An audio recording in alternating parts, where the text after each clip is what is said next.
Hello அம்மா. சொல்லுமா மாவளே, என்ன நல்லா இருக்கிறியா? நல்லா இருக்கேம்மா, நீங்க நல்லா இருக்கீங்களா? நல்லா இருக்கேன். உங்க மாமியா கல்வி நல்லா இருக்கா? நல்லா இருக்காங்க. சரிம்மா, என்னம்மா அம்மாவை பார்த்து எவ்வளவு நாள் அம்மா வீட்டுக்கு வரவே மாட்டேங்கிறியம்மா? வேலைக்கே டைம் சரியா இருக்கு, அதான்.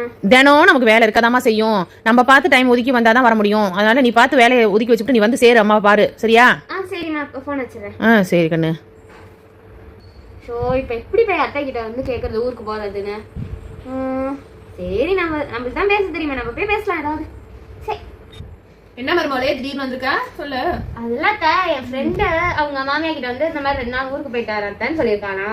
அவங்க மாமியா நீலாம் போகக்கூடாது, வீட்டில் தான் இருக்கணும்னு சொல்லவும் கோச்சிக்கிட்டு அவங்களோட வீட்டுக்காரங்களோட சேர்ந்து தனி கொடுத்துன போயிட்டாலாம். அதான் சரி அத்தை, நான் வந்து ஊருக்கு போகலாமா 2 நாள்? ஒருவேளை வேணாம்னு சொன்னா என் மாவனையும் கூட்டிட்டு தனி கொடுத்துன போயிருவா. சரி 2 நாள் தானே, வேலை செஞ்சிருவோம், பரவாயில்ல.